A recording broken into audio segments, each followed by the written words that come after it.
So, we just got back from this little mini vacation, and I wanted to get this written down while it's still fresh in my mind.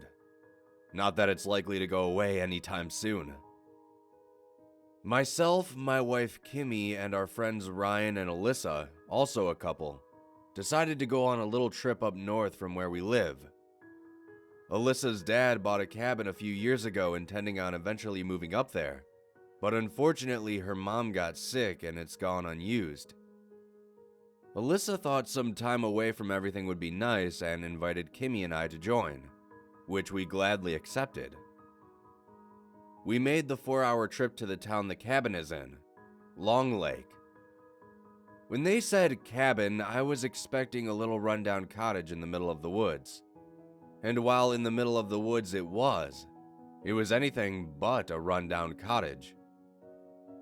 A long path through the woods that dips down before rising again leads to the structure, which is 2 stories. There is a bit of land surrounding the cabin on all sides and dense woods for as far as the eye can see past that. The backyard has a fire pit dug into the ground, a short distance away from the building itself, and lining the sliding back door is a patio set. The inside of the cabin is very open, with the living room connecting to the kitchen connecting to the dining room, and a hallway that has the downstairs bathroom and a bedroom that was completely empty. The stairs lead up to a loft that overlooks the living room, set up kind of like a den. And then opposite that is a hallway with another bathroom and 2 more bedrooms. We each took an upstairs bedroom and got our stuff situated. And while Kimmy and Alyssa kind of made the place feel a bit more homey, Ryan and I went outside to chop some firewood. The first odd thing happened when we were all out back having a fire. It had been completely dark for about a half an hour when we were just sitting around the fire pit talking, and all of a sudden, as in seemingly completely out of nowhere, the fire just exploded. That sounds dramatic, but it's really the only way I can think of to describe it. A million little glowing orange embers popped out and floated up to the night sky. The wood that had once been strategically stacked was now a structureless pile. We all kind of let out exclamations and weren't really sure what had happened. But then, the loudest, most pained squawking any of us had ever heard started ringing out, and something in the middle of the fire started flailing about. It was a crow. It didn't take long for it to die, since basically as soon as it hit the fire it was engulfed in flames. It was bizarre. It was like the bird had just nosedived straight down into the fire. We sat around the fire for a little while longer with no other issues and went to bed around midnight. All 4 of us were woken up at just after 3:30 a.m. by a loud clap of thunder. It was weird not only because there was no call for rain during those days we were supposed to be there, but because the rain was coming down hard, like torrentially hard. And once we were awake, we couldn't not hear it. But none of us had heard it until that clap of thunder. Kimmy and I had gotten out of bed when we heard Alyssa and Ryan's door open, and I looked out of the window that faced the backyard. And in the short amount of time it had been raining, it had turned the backyard completely into a swamp. The 4 of us went downstairs to hang out until the storm passed, because the rain was coming down so forcefully it was seriously too loud to sleep through. By the end of it, the area around the car was just pure mud, and the road that leads to the cabin, the one with the dip, was flooded, effectively stranding us there. This freaked us out a bit at first, but then it occurred to us that we were planning on being here for a few more days anyway, and that by the time we were planning on leaving, it likely wouldn't be a problem anymore. We spent the day just hanging around the house, and shortly after we had gone to bed that second night, we were awoken again by another clap of thunder. But about 10 seconds after that, Kimmy and I hear Alyssa scream from the other room. We run out of our room and into theirs to see what's going on, and Alyssa is curled up onto Ryan on the bed, visibly afraid. She tells us that someone was outside by the trees. Kimmy and I make our way over to the window to look, but there was no one in sight. We tried to reason with her that it was probably just an animal, but she was really shaken up. convinced she had saw something. So the rain once again kept us up, and we once again went downstairs to wait out the noisy storm. After about an hour, Alyssa had finally calmed down a bit, but then we heard something else. A scratching at the front door. It wasn't a threatening sound. More like if a dog was trying to let its owner know that it was ready to come back inside. Then the chittering started, and we surmised it must have been a raccoon or some similar animal, though why it would be trying to get in was beyond us. After a few minutes, Ryan got up to shoo it away, but I had the worst feeling about the entire situation. In no uncertain terms, I told him not to open the door. He thought I was crazy for being so adamant about it, but eventually he obliged. I think my attitude put the girls on edge too.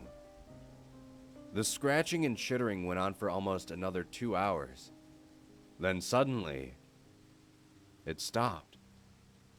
What followed it was a sigh, an exasperated, annoyed sigh, and then heavy footsteps walking across the wooden porch. The entire length of the front of the house has a very nice porch with 2 windows looking out on it. Whatever was scratching at the door stood taller than those windows, and it did a weird kind of jerky walk, almost a limp, across the porch. The silhouette of which we watched moved across and then leapt over the side out of our view. It was then that we all knew something was seriously wrong. Cell phones didn't get any service up there, and Alyssa's parents had never set up a landline. So we picked a room to all huddle into until daylight came, and that was Ryan and Alyssa's room. I know being on the second floor is a rookie mistake, a horror movie cliche, but the only room with a door on the first floor was the completely empty bedroom, and we all agreed that being in there would have just left us vulnerable. So we took the chance. Also, how was anything going to get up to the second floor from the outside, right? Wrong. After about 45 minutes, as we were all just sitting in the room with the lights and the TV on, Kimmy let out a scream and pointed at the window. Upside down, as if it were hanging from the roof by its feet, was something. We could really only see its face, but obviously it was connected to a body. But the face, it was like someone had been blindfolded and asked to draw a face. The eyes were 3 times as large as a normal person's, and took up most of the forehead. The nose was pinched and small, and the mouth seemed to literally stretch from ear to ear. It had a somewhat angry, if not blank, look on its face, and it seemed to be panting. My recollection of it could very well be skewed, as I was quite afraid and only saw it for maybe 2 or 3 seconds, but all 4 of us described it similarly when we talked about it after the fact. Ryan yelled out, "What the hell?" And the thing screeched and bashed its head against the window, hard enough to crack it. Then it pulled itself up, and we heard footsteps going back and forth across the roof. That went on for about an hour, and we all sat there with our eyes glued to the window. Eventually, we heard footsteps go to the edge of the roof and stop. From where I was sitting next to the window, I could look up and just barely see a spot at which they had stopped. And I saw a shape in the rain perched at the edge. I nudged Ryan and he looked too, and we watched as it jumped down to the ground and scurried on all 4s to the woods on the side of the house. For the next several hours, until daylight, whatever that thing was spent its time climbing up trees and staring at us, standing at the edge of the woods, watching us, and sprinting on all 4s to the ground right below the window, looking up at us, before going back into the tree line. As the sun rose, the rain finally stopped. We had all of our stuff packed, and for about 45 minutes we worked at getting the car unlodged from the muddy valley the driveway had become. As we were driving away, the ground became dry only about 75 yards away from the house, and from that point on it was as if no rain had fallen anywhere. I know that was a rather uneventful ending, but that's how it happened. All I know is that we won't be going back to Long Lake ever again.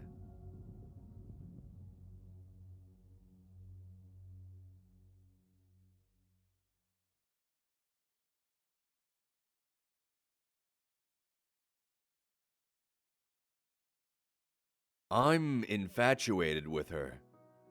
Utterly infatuated. And it wasn't at a healthy level. Far from it. I would think about her every moment she was away. I would sometimes sit on my couch and just stare at my phone waiting for her text. I'd tell myself, don't contact her. Don't. It'll just come off as too strong. But then I'd still find myself clicking her name on my contact list before my inner voice would continue. You don't want her to know how desperately smitten you are with her. It's unattractive. It'll scare her off. No, you must wait for her to call you this time. But it was excruciating and exhausting, almost unbearable. I once heard that the ancient Greeks believed that falling madly and irrationally in love with somebody was a curse that you would wish upon your enemies. I could never understand what they meant. After all, isn't falling head over heels in love the ultimate goal nowadays? But now that it's happened to me, I have to say, the ancient Greeks were right. This is a curse. I was barely in control of myself anymore. Almost as though my infatuation with her had possessed me.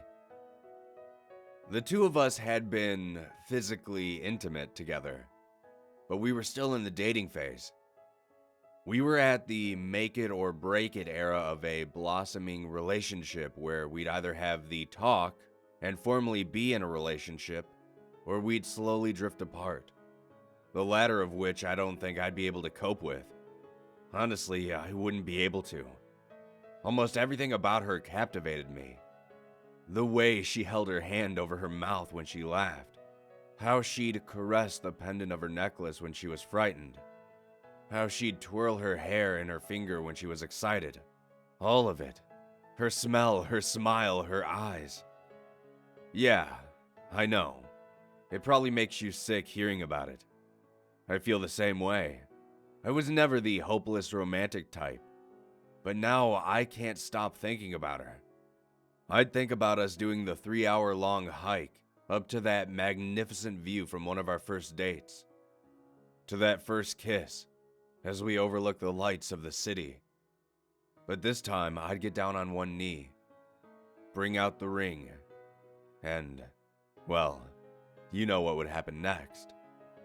All right, fine, I'll stop.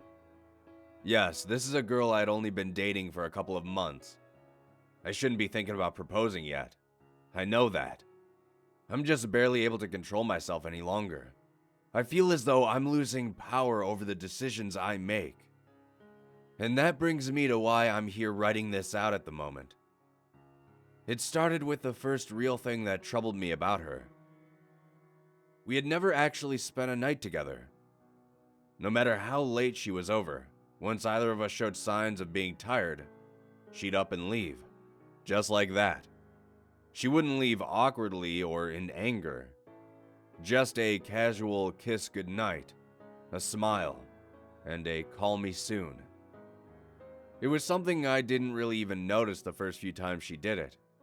But after almost 8 weeks of dating, it was becoming strange. I'd have to ask her about it. It took drinking almost an entire bottle of wine before I had the courage to do it. She looked almost defeated when I asked, and lowered her eyes in embarrassment. I knew this talk would come eventually. She started. She took in a deep breath with a long, drawn-out exhale. Recently, She paused again. I've started talking in my sleep. She shook her head in embarrassment. It's called somniloquy. I looked it up. I shrugged and laughed about it. My demeanor seemed to say, "That's it?" No, Steven, listen. she said. She wasn't laughing. It's bad. It's completely out of control. It's not just random words or gibberish. No, it's horrible. I say horrible, disgusting things. She was starting to raise her voice, breath heavy and tearing up. I approached her and embraced her. I told her it couldn't be that bad. I told her to spend the night. I told her she was probably exaggerating. I was wrong. That night she stayed at my house, but she warned me of something before falling asleep. Whatever you do, don't wake me up. It makes me really scared and disoriented if that happens. And don't respond to me. Just ignore it. I nodded and agreed. If it becomes too much, She continued. just leave the room and sleep on the couch. I won't mind. I told her not to worry about it. I told her that it wouldn't be a big deal. I told her I wouldn't leave to the couch. I'd stay beside her in the bed. But I was wrong. I couldn't even last one night. We both fell asleep without incident. I don't know how many hours passed, but I woke up in the dark with the sensation that someone was watching me. And then I remembered, she was with me. She was actually spending the night with me. I smiled.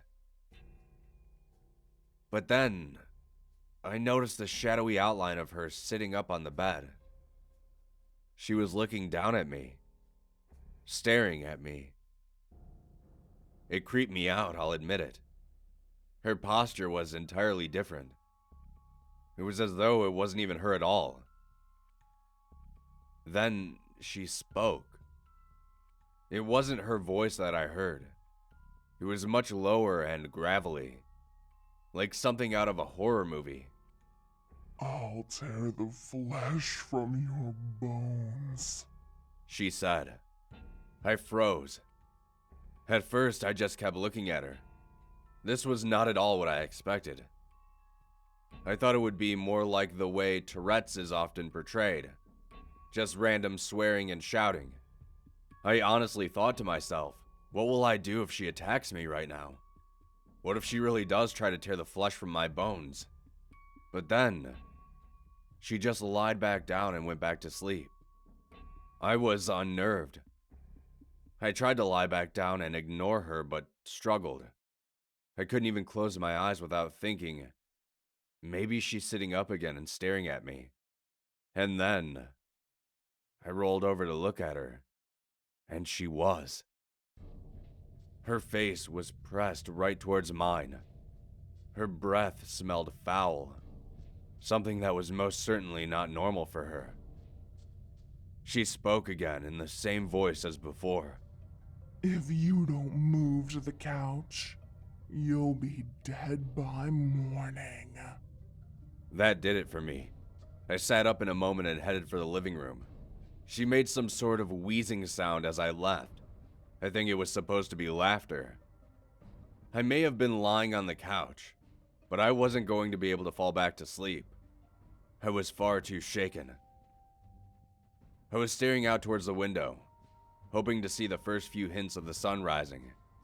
And then I heard something else from the bedroom. I listened. And then I heard it again. Steven. She was calling my name in that same low, gravelly voice. It sounded like a witch. I tried to ignore it at first, but it continued. Steven. Still, I said nothing. I know you can hear me, Steven. You're awake now. Why don't you come back into the bedroom? The voice barely sounded human. Or maybe you'd prefer if I come to you? Still, I didn't say anything. I was told not to, but I listened. If I heard her start walking towards the bedroom door, I'm not even joking, I would have run right out of the apartment. But she had asked me not to respond to her sleep talking, so I didn't. And then I heard her once more. Sorry if this spoils your plans. She began laughing. The two of you were supposed to walk that trail again. She started. I wasn't even remotely prepared for what she'd say next. You'd both be so tired when you reached the top. You'd look out over the city. Then you'll get on one knee and bring out the ring. She laughed again. And that's when I realized this wasn't just a problem with sleep talking. It was something else. Something supernatural. I had never told anybody about my proposal fantasy before. There was simply no way she could have known about any of it. This was no longer about merely talking in one's sleep. This was about something darker. I can't go back into the bedroom. I have no idea what would happen if I did. Instead, I'm going to wait it out, holding up in my living room until the sun rises. I still have a couple more hours. I can hear her laughing occasionally in the bedroom. It's still not her voice. Still that same low-pitched cackle. But as I sit on my couch writing this out, here's what scares me the most. Maybe my infatuation and utter obsession with her wasn't normal. I said before that I felt like I was losing control of myself. More so, I believe, than the typical falling in love story. No. I fear the infatuation I felt was whatever was inside her slowly manipulating me, controlling my thoughts, fears, ambitions, and anxieties. Maybe once I become completely enraptured, a transfer would occur, and she would be free of it. I know I should leave. That I should open the front door, get into my car, and drive away from here. But I can't. I can't leave her. I've already lost control. I'm infatuated with her. Utterly infatuated.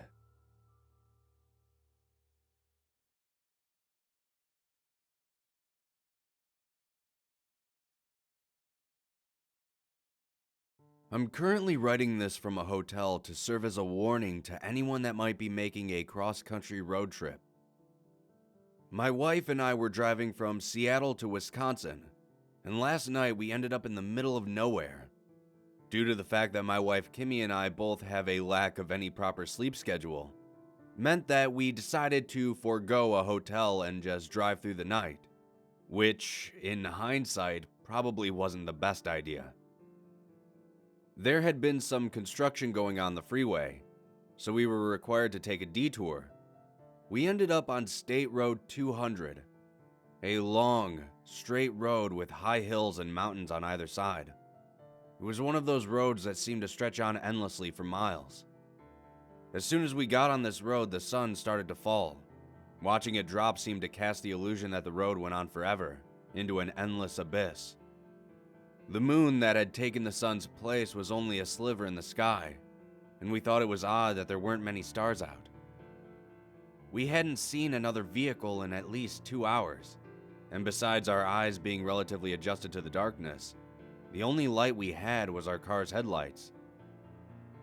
After driving along for what felt like a few hours, we finally stopped at what was without question the sketchiest 24-hour gas station in the country.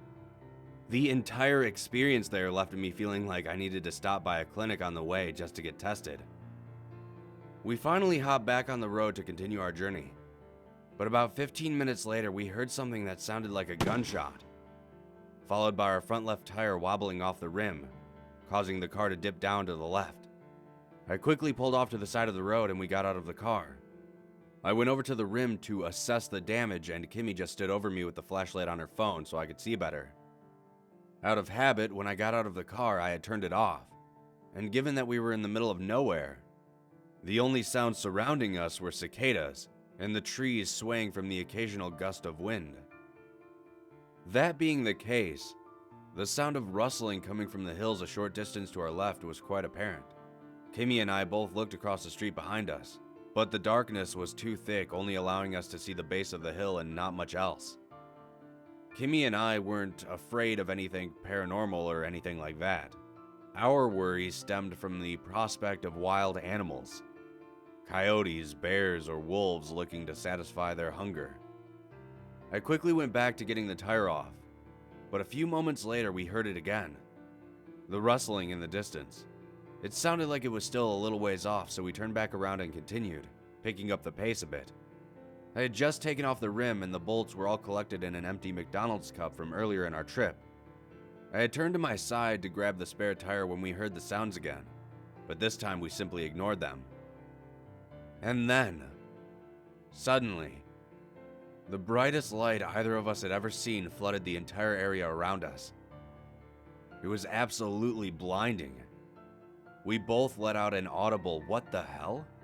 and shielded our eyes, trying to find the source of the illumination. My eyes adjusted just enough to see at least 3 massive flood lamps were spread across the hills aimed towards us. We were more confused than anything, because lights aren't really anything to be afraid of. I'm going to illustrate the following events as best as I can now. Kimmy must have noticed them first, because she whispered, "What is that?" And I squinted and strained my eyes, just barely making out some figures descending the hills towards us. They were just silhouettes in contrast to the bright light, just vague shapes of people trudging through tall grass, all spread out over maybe 25 yards. There was no house, no building, no structure from which the figures emerged, at least none that I could see. That's when I heard something behind us. I quickly whipped my head around and saw even more figures. These ones I was able to get a better look at. These figures weren't just silhouettes. They were fully visible in the sea of light. And it was infinitely more horrifying. They were dressed in what I can only describe as traditional hillfolk garb. Torn, filthy flannel, blue jean overalls, wide brim hats. One of them was stick thin, the next overweight, and so on. But it was their faces, or rather what they had over their faces, that truly made my heart sink into my stomach. They wore crudely made circular masks that I would only guess were made from paper plates. The faces on the white surfaces were scribbled on, and each one looked to be expressing a different emotion. I hope you can understand why I didn't just sit there and examine them. The entire situation had been going on for about 10 seconds at this point. I told Kimmy to get in the car, opening the driver's side door and all but shoving her in. As she crawled into the passenger seat and started the engine, I hastily maneuvered the spare tire on and spun 2 bolts about halfway as far as they could turn before I ran out of time. I yanked the car jack from its spot as hard as I could, dropping the front left of the car to the ground. As the people from our side of the street closed in, I hopped in the car and put it in drive. Instead of slamming on the gas, as I feel anyone would want to do in that situation, I lurched forward in an attempt to keep the tire on, while still going fast enough to escape whatever the intentions of the hill people were. This lasted for maybe 35 yards before the spare tire couldn't handle it anymore and broke off the car. Our car thudded and screeched along the ground before coming to a dead stop. Kimmy and I got out of the car and began sprinting down the road. I looked back and saw that the hill people were now running after us. There must have been 15 of them spread all across the street. There wasn't really anything on either side of the road, just open land with the occasional tree and bordering hills. I don't even remember what I was thinking at that moment, but I know that both Kimmy and myself were given a boost of energy when a pair of headlights came into view from atop a hill directly down the road in front of us. I held my phone's flashlight up and waved it up and down in a sort of rudimentary SOS manner. It then occurred to me that whoever was in the car could have very well been one of them, but I figured that if that were the case, there was nothing more we could do about it, so I continued flashing the light at them. The hill people yelled behind us. It was all incomprehensible, but it definitely sounded threatening. Then, the approaching headlights flipped to their high beams. Kimmy and I started waving our arms wildly, hoping that this person would stop, praying that they would stop, or at the very least not run us over. We had about 20 yards between us and our pursuers when the car slowed. A man stuck his head out of the window as we sprinted to him and he yelled at us to get in. No doubt seeing the masked rednecks behind us, illuminated by his headlights. We both jumped into his back seat and he made a wide U-turn, almost driving into the ditch on the side of the road in the process. Kimmy and I looked behind us, and in the red glow that the taillights gave off, we saw our pursuer stop in the middle of the road, then slowly walk off the road in both directions, melting back into the darkness of those hills. The man who was driving the truck, his name was Matthew, and he absolutely saved our lives. If it wasn't for him, I probably wouldn't be able to write this story right now. We managed to get some service on our phones and called the police from the car, but we didn't stop driving until we got to the next gas station, which was about an hour from where our tire had blown. The gas station itself was closed, but it gave the police somewhere to meet us. They eventually arrived and asked us a bunch of questions. We told them everything that had happened, and after Kimmy's firm refusal to go back to the scene, they drove us to the nearest town and paid for a motel room for us. They also informed us that they would go back and retrieve our car with a tow truck and bring it here. We are finally safe now. They have an officer parked right outside our motel room, so I doubt anything else is going to happen. But before I end this, I wanted to mention that our car had arrived a few minutes ago, and I went out to check it out. Everything seemed to be fine apart from the missing tire. But upon closer inspection, I noticed something disturbing. Carved into the back of our trunk were 3 small words. We'll find you. I'm not sure how that's possible, but I know one thing. I just want to get the hell off this road and out of this damn state. So if any of you are planning on taking a road trip in the near future, please take my advice. Avoid State Road 200 through Montana at all costs.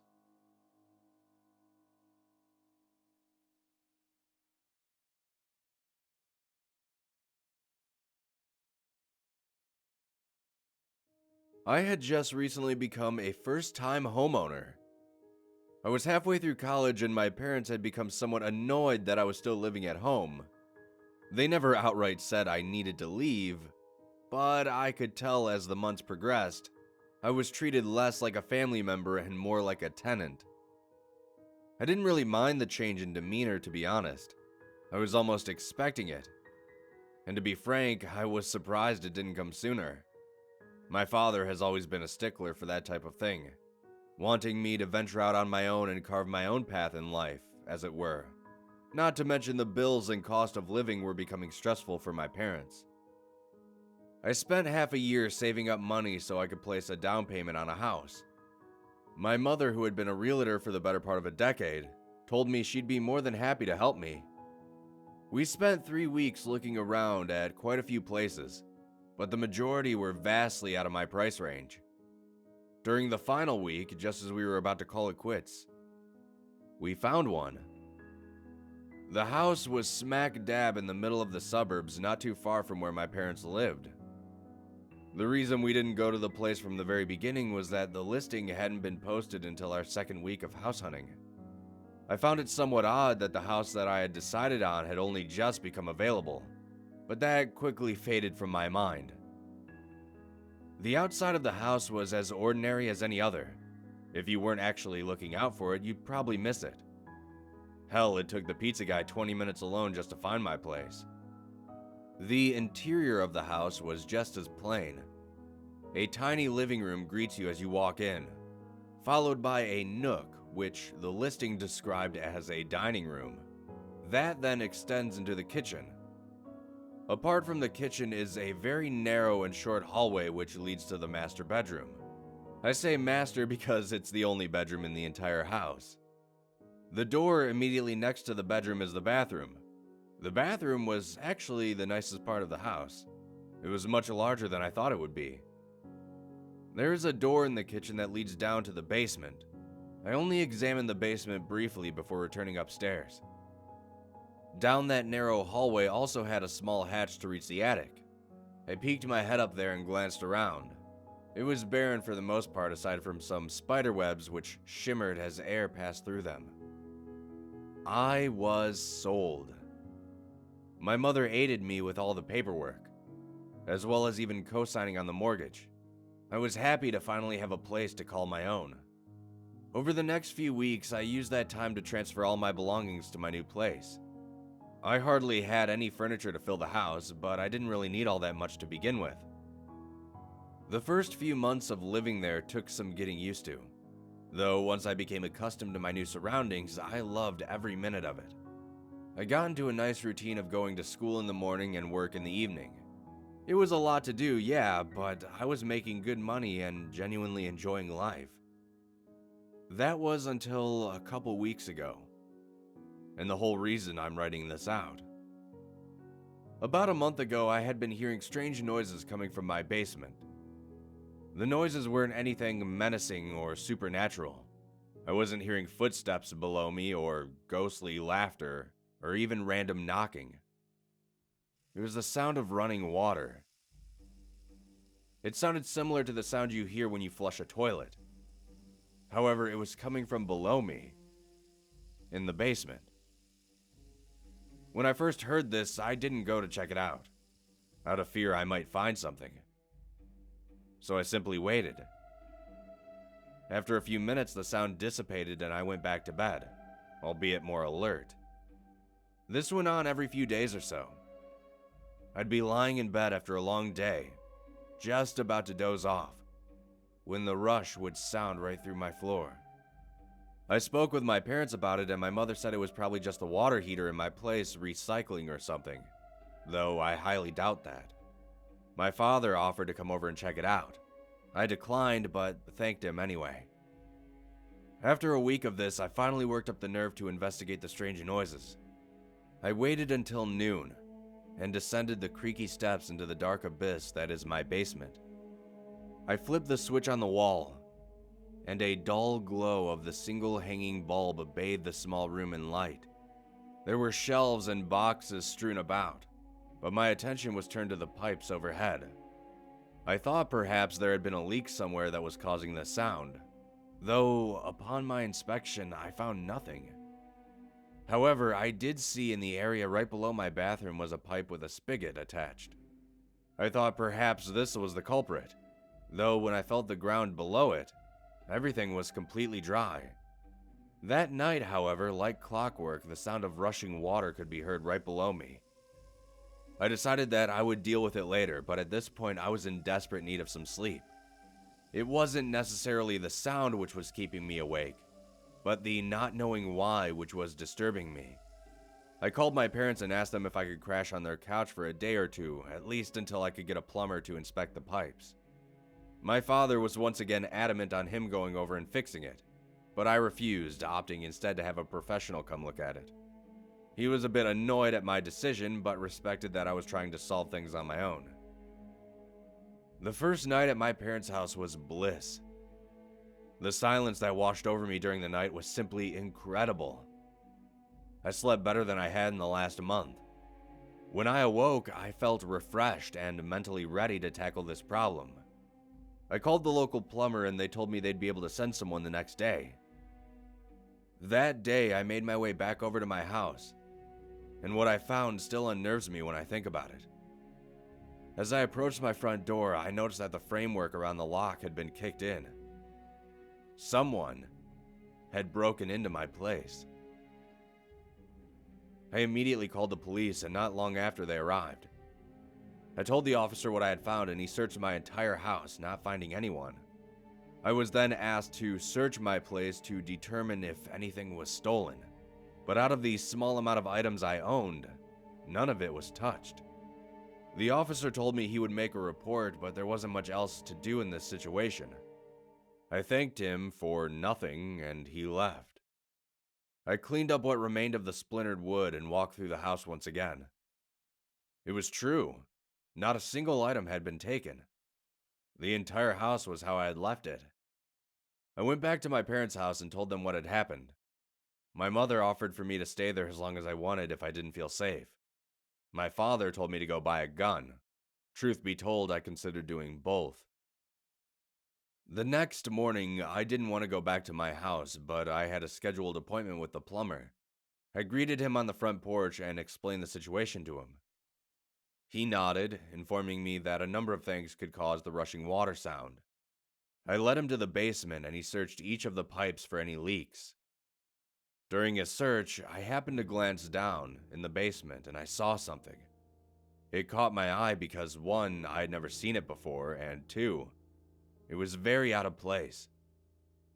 At the base of the stairs, leaning against the wall, was a small yellow envelope.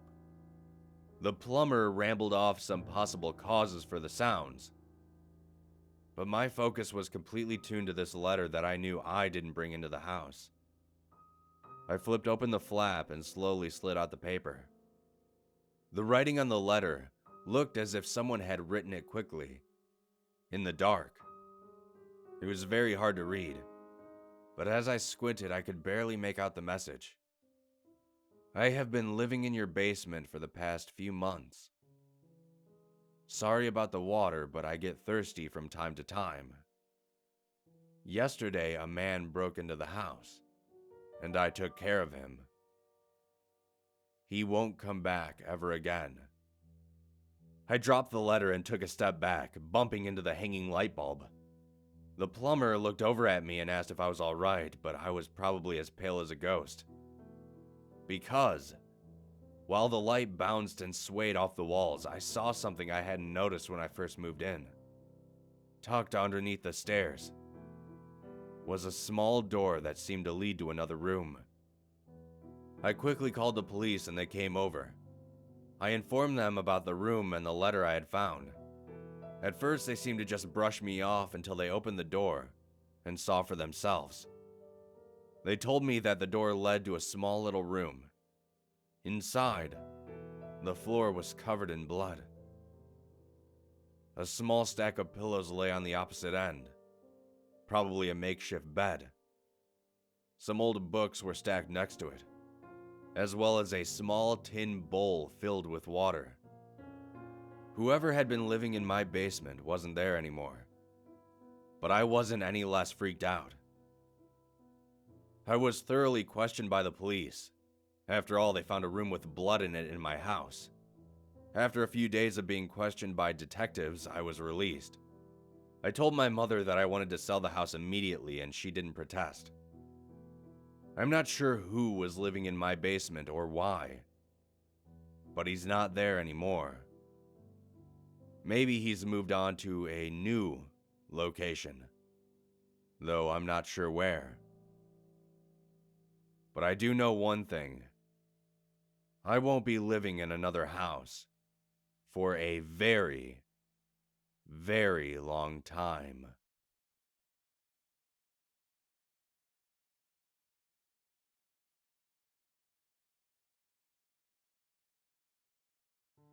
A few months ago, I went on a cross-country road trip to visit my parents. I had been accepted to a university on the other side of the country, and though my parents protested me moving out there, they ended up supporting me regardless. It wasn't that I disliked my family by any means, but I had just graduated high school and wanted to live my own life, as it were. The university itself had its own campus housing, which made my move a lot easier. I didn't have to stress out looking for a place to live. The dorm was small, but it was enough for everything I needed. People would ask me if I regretted moving so far away from my friends and family, but I'd always say no. I even met my girlfriend at the school, and we've been dating for my entire term there. As the years went by, even though I loved visiting her dorm, we decided to get our own place together in the city. Nothing lavish, just a small one-bedroom apartment. We loved living in the city. Yeah, it can be loud at times and the traffic is an absolute nightmare. But other than that, we truly loved it. My girlfriend actually graduated college a year before me, even though I'm a year older than her. She always loved to tease me with that, saying she was more intellectual than I was. It was cute until I reminded her that I had a higher grade point average. That seemed to get underneath her skin quite a bit. Upon graduating college, I got a job working as an administrative assistant, just an exaggerated title for lackey. The job was for an information processing company.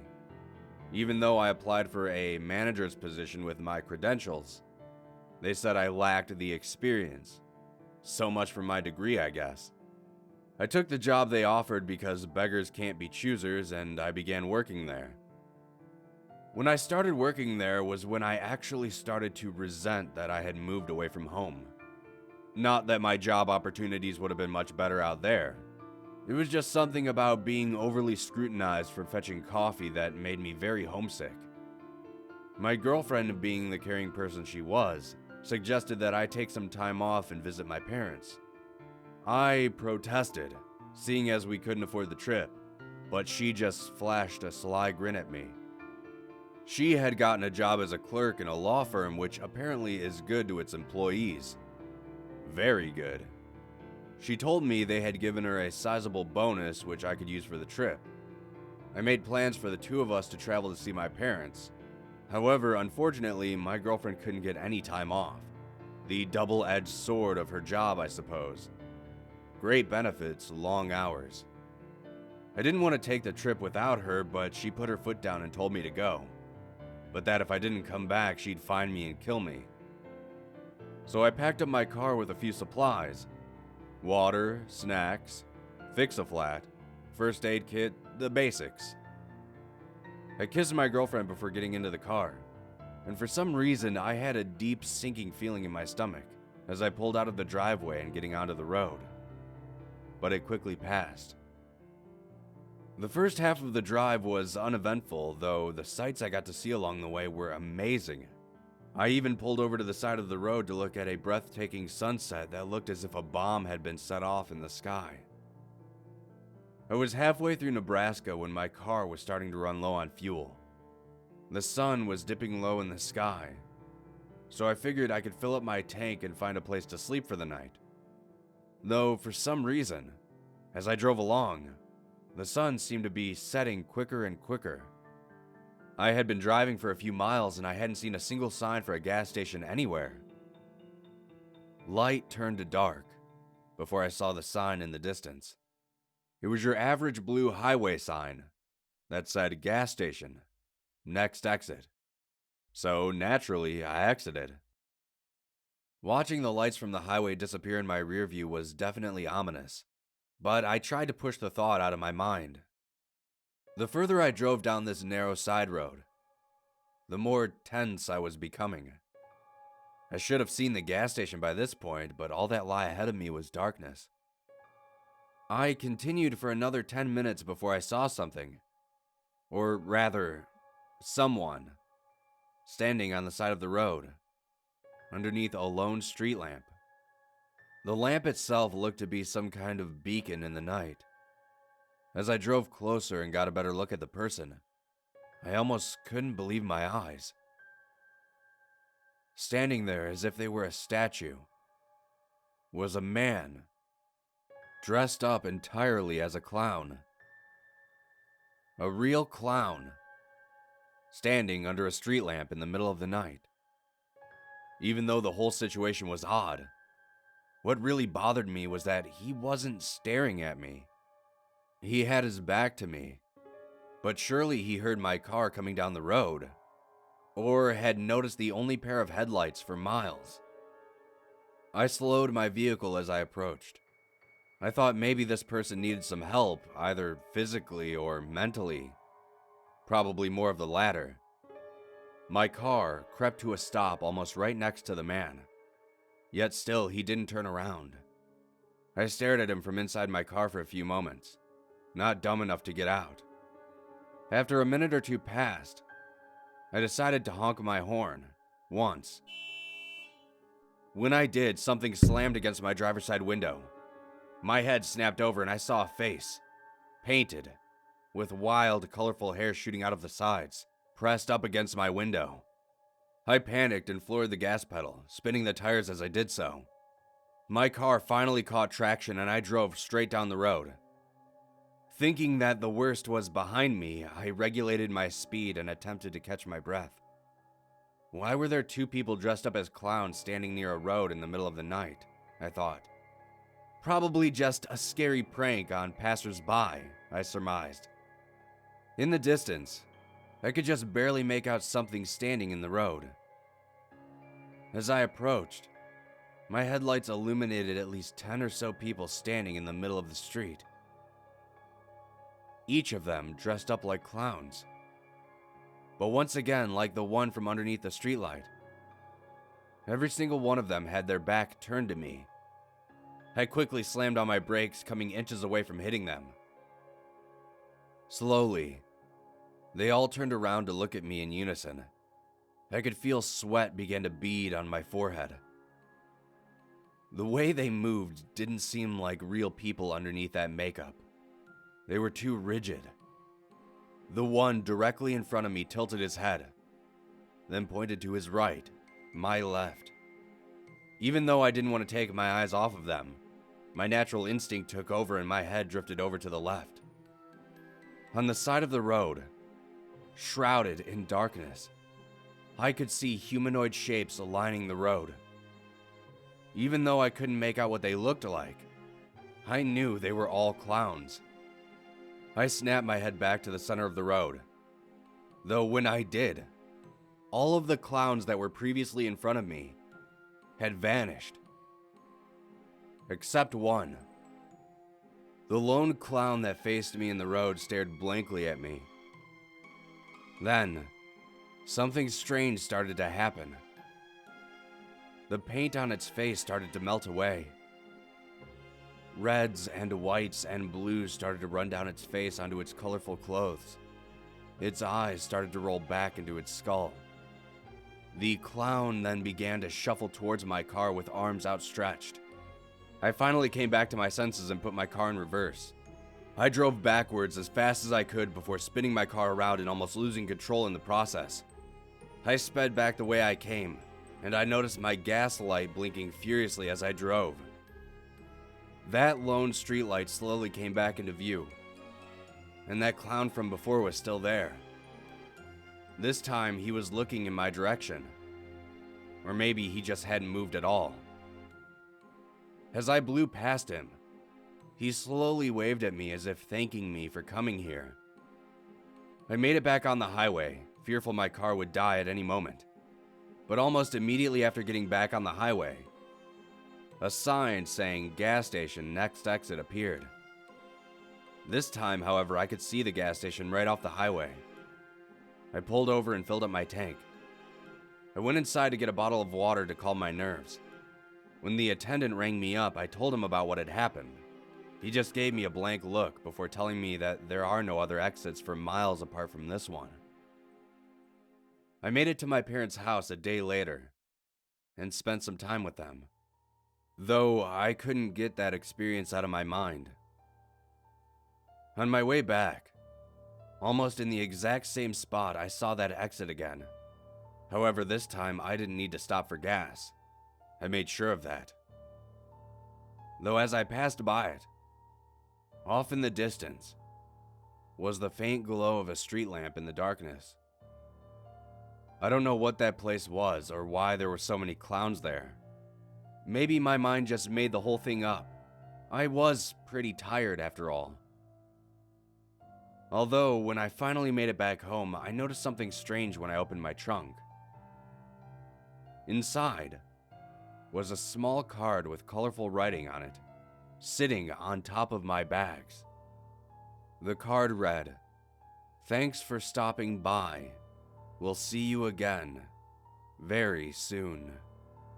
This freaked me out because when I made it to my parents', I had taken my bags out of my trunk and there was nothing else inside of it.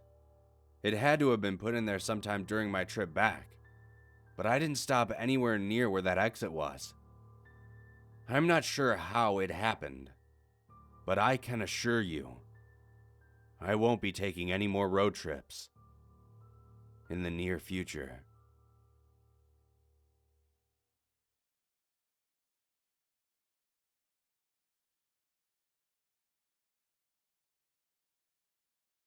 Getting around in the city can be a problem for a lot of people.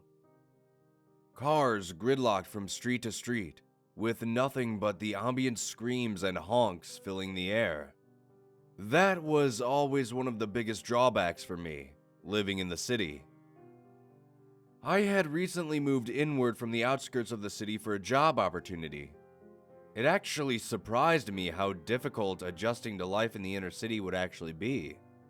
Now, I've been downtown numerous times, but only to meet some friends for drinks. During my time living in the suburbs, I would often mock my friends for not even having driver's licenses. I found it amusing that none of them could hop into a car and legally drive away. However, I soon realized that it wasn't as silly as I thought it was. The job opportunity I had received was for a company I had already been working at. A new position had opened up at one of the central branches in the inner city, and they offered it to me. The pay was fantastic. The hours were reasonable, and since I had seniority at my current job, apart from a few others who turned it down, I was asked if I'd like it. The only con, it would seem, was that I would have to move closer to the location itself.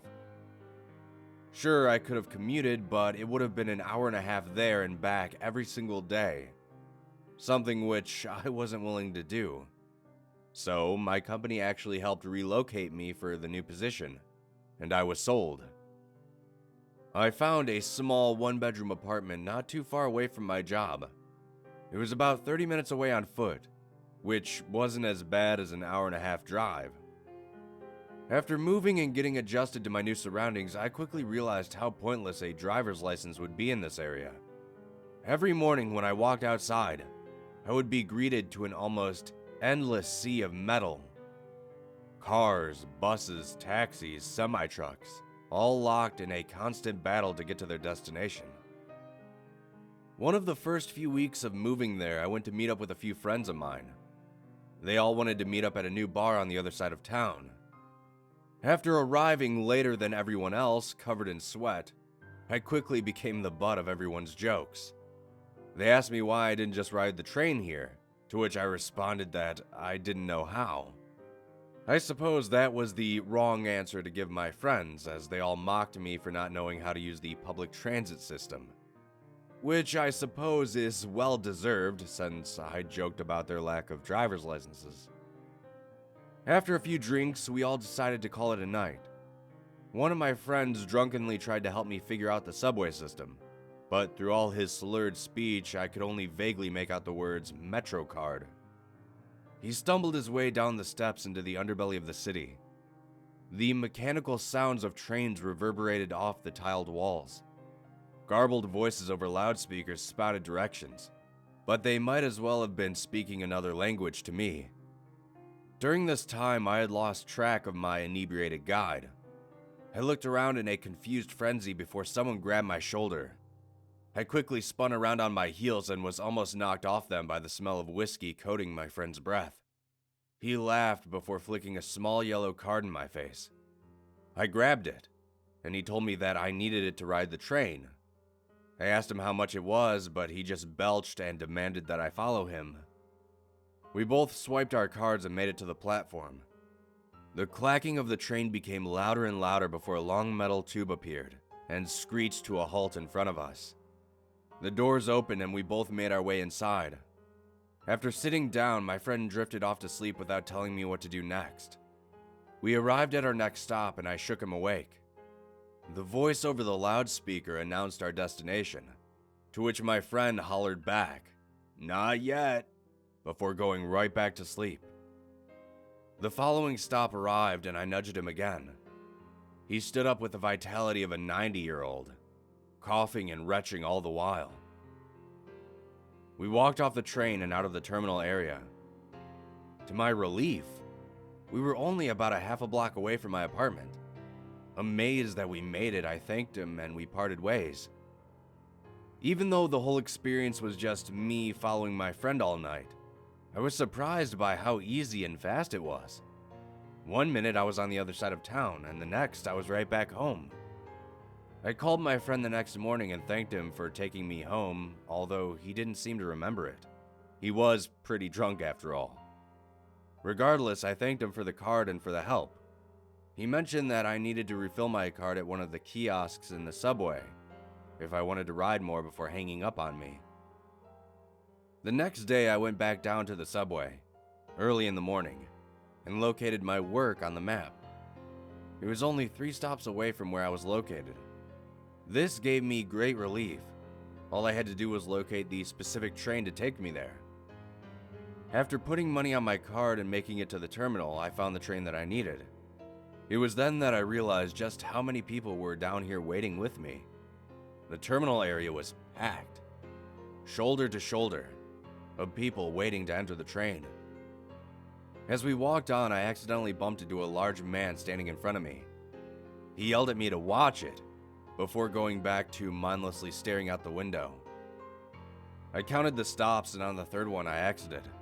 When I ascended the stairs, I found my office building right across the street.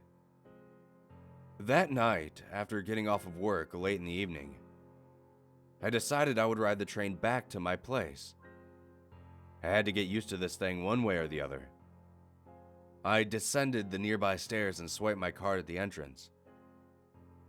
After crossing that threshold, I noticed something odd. There was absolutely no one else down here but me. Even on that drunken adventure I had taken with my friend, there was at least a few people around. But not this time.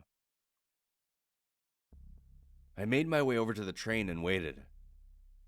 Not long after, I heard that familiar sound of clacking metal approaching. The train screeched to a stop and I boarded. Stepping onto the train, I felt a wave of something wash over me. It wasn't fear or concern, it was more like uncertainty. Like my mind wasn't sure if this was the correct train to be on. I figured that if this was the wrong one, I'd just get off at the next stop and walk the rest of the way. However, the train didn't stop. I was sitting in my seat for a full hour before I realized something was terribly wrong.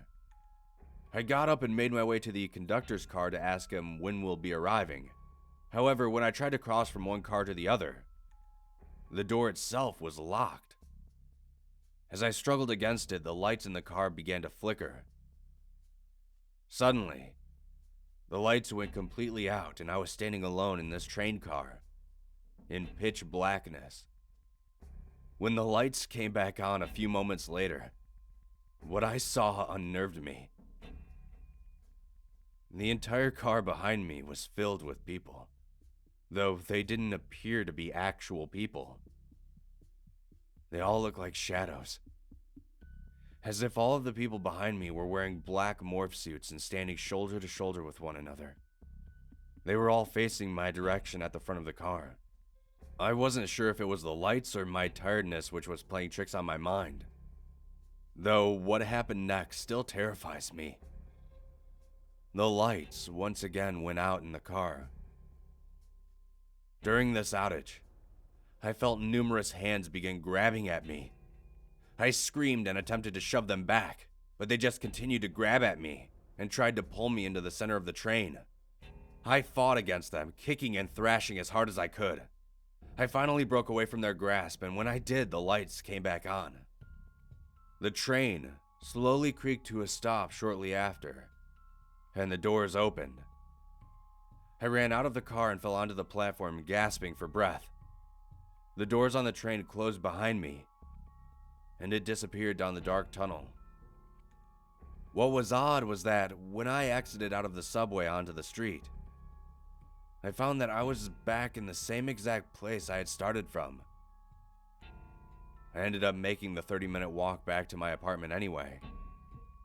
I don't know what those things were riding in the train with me that night, but I do know that when they were grabbing at me, I felt a very evil energy coming off of them. Perhaps they were trying to make me into one of them. I don't know. I told my friends about it the following day, but they just thought I made the whole thing up. saying I probably just fell asleep on the train and had a bad dream. But it wasn't a dream. I know what I saw, and I know what I felt that night. If any of you are patrons of the underground transit system, be careful when riding the subway during the night. You never know who or what could be riding with you.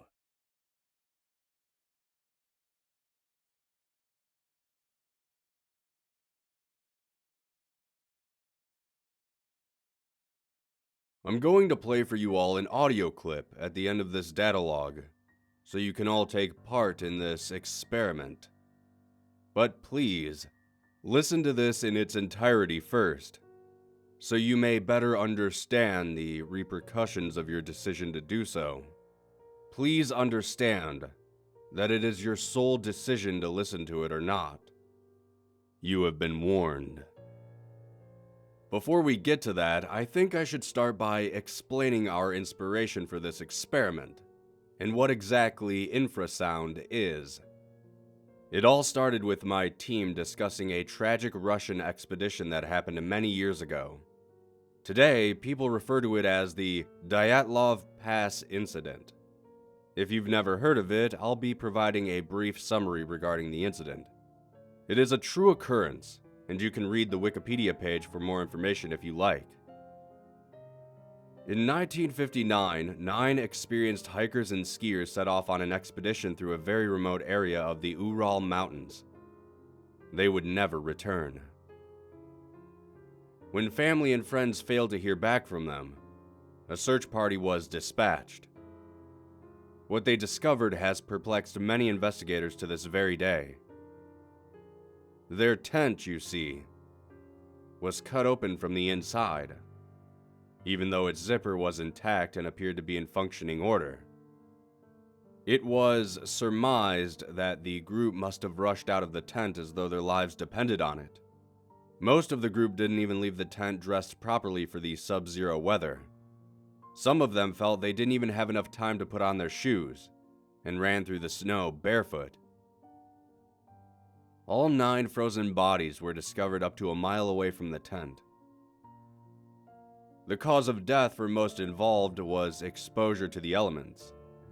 However, 4 out of the 9 had sustained strange injuries during this time. 3 of the expeditioners had major skull damage and chest fractures to each of them, though the force required to cause the damage would had to have been extremely high. Investigators compared the force needed to that of a vehicle collision. What was peculiar about these injuries was that there were no external wounds relating in any way, almost as if they were subjected to an intense level of pressure. The last member did have external wounds. A woman was lying face down in a stream. Her eyes and tongue, as well as parts of her lips, were missing. She did have damage to her skull as well, though the evidence was inconclusive. Strange incident, wouldn't you say? Numerous questions seemed to arise when discussing this incident. Why had they all left the tent? Why did they not take their clothing, their food, their supplies, even their shoes? Some have speculated that maybe they heard what they thought was an approaching avalanche, but there was no evidence of one occurring anywhere near where they were found. Also, it was assumed that they were all far too experienced in those mountains to be fooled by such a thing. Additionally, there were no other footprints in the snow other than the 9 victims, so it would appear they were not attacked by another group of people or even wild animals. No drugs found, no alcohol involved. There seemed to be no explanation for the entire thing. None, that is, if you've never heard of infrasound before.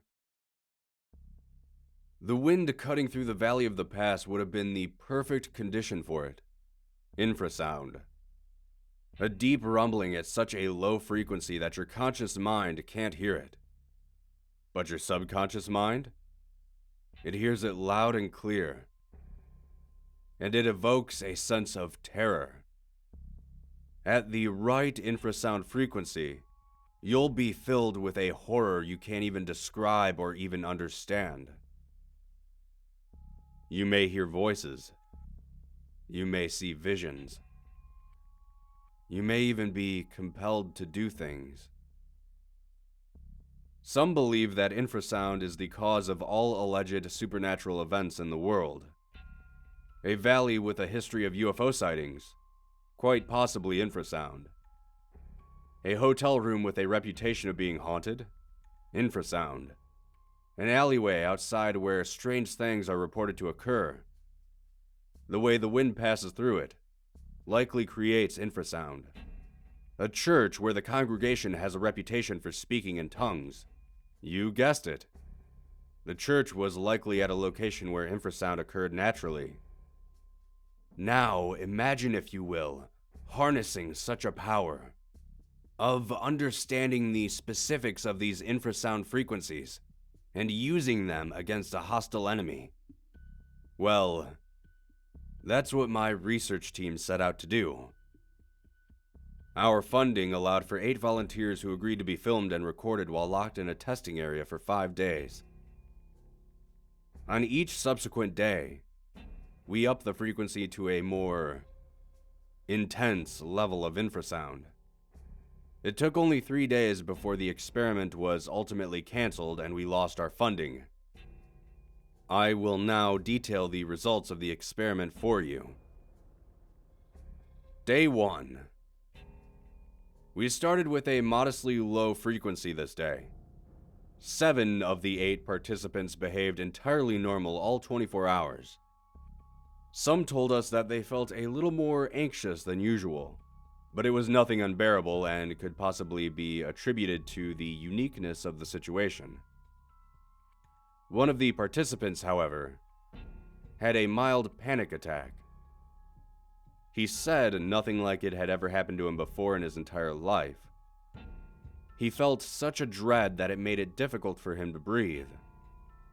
But eventually it had passed, and he decided to stay on as part of the experiment. Day 2.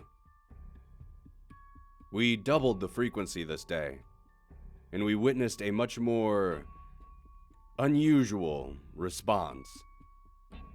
One man shut down entirely and refused to speak to anyone. He was looking around the room erratically, staring at things that weren't really there.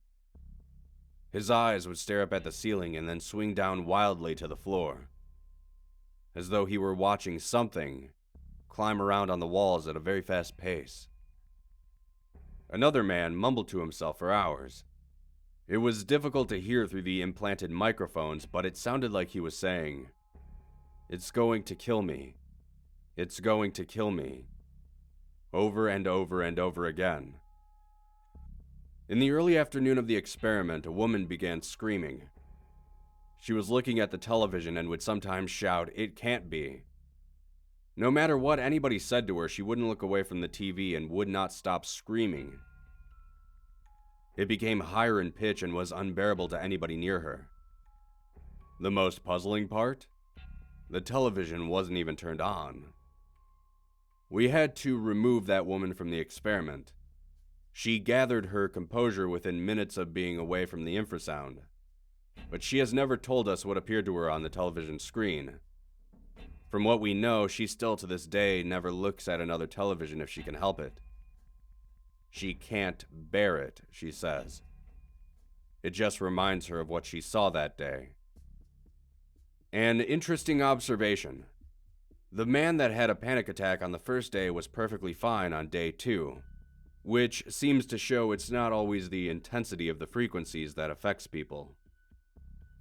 The remaining 4 subjects showed no visible signs of distress.